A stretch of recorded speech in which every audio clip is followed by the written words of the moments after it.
This is a podcast from the Daily Grind. To get all the news delivered straight to your ear, visit our Facebook page or download our app. Now, here's today's audio newspaper. Hello and welcome to the Daily Grind, everybody. Today is Friday, the 14th of October, and I'm Ankit Prasad. As we have a lot of really big stories to do today, we are splitting the show into three parts. This first one is all about sports and entertainment, and the others will follow shortly. We'll begin with welcoming football back into our lives. The international break is over, and so we can now resume normal service. Doing the honours are the current and former Premier League champions, as Leicester City travel to Chelsea at 5 pm on Saturday IST. Also in the Premier League, Arsenal host Swansea, Man City welcome Everton, and Tottenham head to West Brom. Those are all at 7:30 pm IST on Saturday. There's nothing that great on Sunday, but on Monday night it's Manchester United vs Liverpool at Anfield. In La Liga, the big three are in action on Saturday. Barca host Deportivo La Coruña, Atletico Madrid welcome Granada, and lastly Real Madrid travel to Real Betis. In Italy, the big match is Napoli vs Roma from Naples. That's on Saturday, with Juventus hosting Udinese later that night.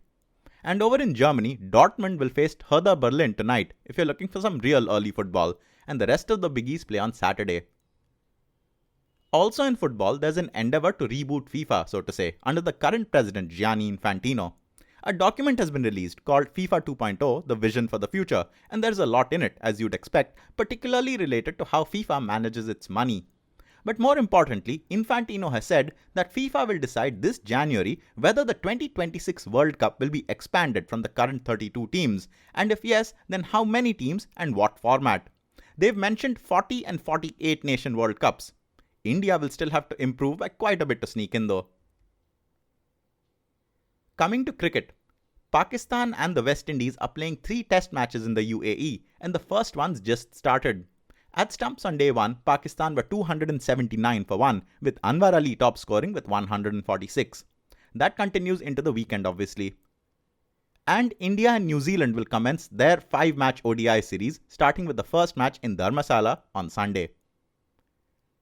Coming to boxing news, something of a rarity for us, WBO and WBA World Heavyweight Champion Tyson Fury has vacated both titles for a couple of reasons. He's not defended them since he won them from Vladimir Klitschko in November last year, partially because he was physically injured and also because he's had mental health issues, which have led him to use cocaine, an admission that could lead to him losing his boxing license. The 28-year-old Fury is unbeaten in 25 fights though, and he'll be looking to get his titles back. Over in entertainment, the options for the weekend are even better. For once, the fare is sparser in Hindi. Anna Hazare's biopic titled Anna is the pick of the bunch, while there are also 2 releases involving Sunny Leone. One is Beiman Love and the other is Fuddu, and you can guess what those two are going to be like. Somewhat surprisingly, there is an animated film too. It's called Motu Patlu King of Kings. And there's a live action comedy called Saath Uchakke starring some pretty known names. It's English where the fun really begins though. There are 3 big releases. Inferno, based on the book of the same name by Dan Brown, starring Tom Hanks and Felicity Jones, who we'll return to in just a bit, comes out today. Tom Hanks is playing the role of Harvard symbologist Robert Langdon for the 3rd time, and as usual, the stakes are cataclysmic. The second really cool release is Mastermind, starring some really funny people such as Kirsten Wiig, Zach Galifianakis, Owen Wilson, Kate McKinnon, and Jason Sudeikis. It's about a heist that you won't believe actually took place in real life. That's Masterminds. And finally, Ben Affleck stars in The Accountant, which is a thriller in which he seems to be some sort of math terrorist. It also stars Anna Kendrick, J.K. Simmons, and others. So that's The Accountant. Our tip is don't miss Inferno and don't miss Masterminds. To Bollywood now, and we'll begin with Ye Dil Hai Mushkil. First, there's a new song from the upcoming film. It's called the Breakup Song. It's a big old ensemble dance number starring Ranbir Kapoor and Anushka Sharma. In it, everyone's wearing headphones despite being in a disc. But even though that's weird, we're just happy that Ranbir isn't pretending to be some sort of soulful singer in this one. That's the Breakup Song, and to be honest, we'd break up with it too. However, we'll cut it some slack because the film itself, which has been dogged by problems these last few weeks, has run into even more trouble. The old censor board has reportedly cut 3 intimate scenes involving Ranbir and Aishwarya Rai from Ye Dil Hai Mushkil before giving it a UA certificate. Bunch of old prudes. A Dil Hai Mushkil or whatever remains of it will release on October the 28th. Coming to a couple of people related to this whole affair, the rumor about director and censor board would-be reformer Shyam Benegal doing a film about India-Pakistan peace starring Fawad Khan has turned out to be exactly that. He's not doing any such thing, though there is someone out there who has a script called Ye Rasta Hai Pyar Ka who wants to make this film, and so he took it to Benegal and then something was lost in translation and we ended up with a denial. In less fighty Bollywood news, actor Nitin Mukesh is going to be tying the knot. He's engaged to a Rukmini Sahai from Mumbai. It's an arranged marriage and they've not zeroed in on a date yet. So now that you know that, congrats to them. Before we head abroad, Salman Khan will reportedly launch the trailer of XXX The Return of Xander Cage along with the opening episode of the upcoming season of Bigg Boss. So you can be sure that Deepika Padukone and maybe even Vin Diesel will be involved. XXX The Return of Xander Cage arrives on January the 20th. To Hollywood proper now, and boy do we have some cool stuff to talk about. There's only one place to begin, and it's with the final trailer of Rogue One, a Star Wars story. It begins with Imperial troops landing on a planet with a ring system. Mads Mikkelsen has a little girl, and he appears to give himself up so that she can live. The girl grows up to be Felicity Jones, and she gets broken out of some sort of prison by what turns out to be the Rebellion. It's revealed that her father is helping build an Imperial superweapon, and we know exactly what superweapon that is. She joins a team to find her father, a team called Rogue One. As the rebellion trembles at the thought of the Death Star, Felicity Jones tells them to stay hopeful, and then they go about sticking it to the Empire. Until it appears, Darth Vader arrives. So that's Star Wars Rogue One, and it releases on December the 16th. There's a new poster out as well, which we're putting on our cover. Teasing films now. In sensational news, J.K. Rowling has announced that there will be a total of 5 films in the Fantastic Beasts and Where to Find Them series. Wonder if star Eddie Redmayne knew in advance. The first film releases on November the 18th. Meanwhile, Guardians of the Galaxy director James Gunn has written a long Facebook post where he rants about the limited, almost token roles that women have had in several of these big-budget superhero films.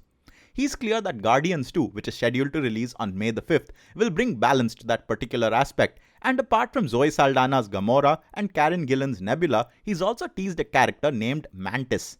Just give us the trailer already, James.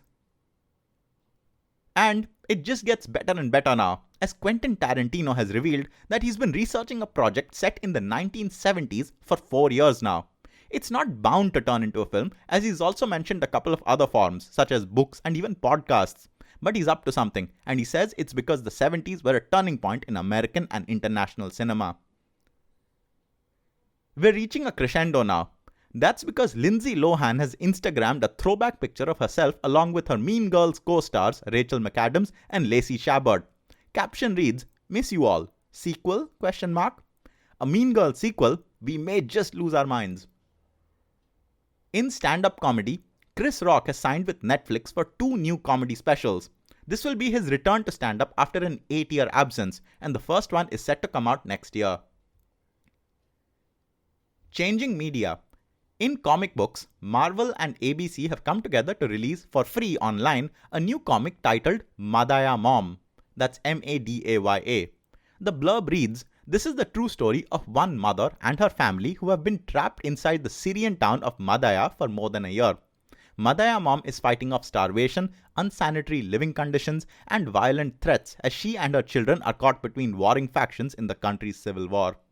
We're posting the link to our page along with everything else before tomorrow. In music and literature, but not the one you think, Elton John will be releasing a memoir in 2019, which is a bit far off, in which he'll present a no-holds-barred account of his life in the spotlight. The Guardian adds, it will be the first and only official autobiography of the 69-year-old Grammy-winning star who released his 33rd studio album earlier this year. Throughout his career, he sold more than 300 million records. And lastly in this section episode, the 2016 Nobel Prize in Literature has gone to a somewhat surprise choice, American singer-songwriter Bob Dylan, for having created new poetic expressions within the great American song tradition. Oddly, unlike all the other awards, the press release by the Swedish Academy doesn't contain a larger account than the one that we just mentioned, which means that it's up to us to give you an idea of who, what, and why. Bob Dylan, born Robert Allen Zimmerman in Duluth, Minnesota, began performing in the early 60s. In 1962, his first proper album came out. It was eponymously titled Bob Dylan, as by then he had changed his name to Robert Dylan. One of his most famous songs, Blowin' in the Wind, came with his second album, titled Freewheelin', just a couple of years later. Very soon, by the time of the release of The Times They Are a-Changin', which was both an album and the title track, he had begun taking on a number of issues at that time, such as poverty, racism, and things like that. In the mid-60s, his music style changed from the earlier folk to something a little more contemporary. Mr. Tambourine Man came out sometime then, and so did Like a Rollin' Stone. He suffered a bike accident in 66, which allowed him to take some time out to recover from both his injuries and what he called the rat race at the time. In 68, Dylan wrote and recorded All Along the Watchtower, which later Jimi Hendrix covered, and Dylan accepted his version as definitive. He also collaborated with the likes of George Harrison of the Beatles and Johnny Cash, and as with a lot of songs and songwriters at that time, his music was heavily covered. Guns N' Roses covered Knockin' on Heaven's Door what must have been at least a couple of decades later, for instance. He continued performing and releasing new albums through the remainder of the 60s and early 70s, but then in the 70s he became a born-again Christian and started doing gospel. The phase doesn't seem to have lasted too long though, and quite soon he was back performing with a number of different and famous artists in what has to be the golden age of music. He apparently quit drinking in 1994 and in 2001 won his first Oscar for his song Things Have Changed in the film Wonder Boys. The first part of his autobiography came out in 2004, titled Chronicles Volume 1, and just a year later, Martin Scorsese released No Direction Home, a film biography of Dylan. Another film biography called I'm Not There, which is supposed to be really good, came out in 2007. In 2012, he was awarded a Presidential Medal of Freedom by Barack Obama. At the ceremony, Obama reportedly praised Dylan's voice for its uniquely gravelly power that redefined not just what music sounded like, but the message it carried and how it made people feel. Through his time, he's apparently played more than 2,500 shows. His most recent album, titled Fallen Angels, came out earlier this year. Not bad for a 75-year-old who's been doing it for something like 55 years now. He's won 11 Grammys, 1 Academy Award, 1 Golden Globe Award, the Legion of Honor, among other things, and now he's also won the Nobel Prize for Literature. The prize is awarded every year, as per Alfred Nobel's will, to an author from any country who has, in the field of literature, the most outstanding work in an ideal direction. That sounds fairly wide in scope, and for sure, Dylan, who's often been associated with the term voice of a generation, has worked in an ideal direction. His music has been influential to a lot of very well-known people, Steve Jobs one among them. His songs are a joy to sing along with, and that's when the words make the most sense. So here's to Bob Dylan, the winner of the 2016 Nobel Prize for Literature. And with that, we're at the end of this section episode. We'll be back with the remainder later. Don't forget to visit our Facebook page and to review us there. I'm Ankit Prasad, and this has been The Daily Grind. This is a podcast from The Daily Grind.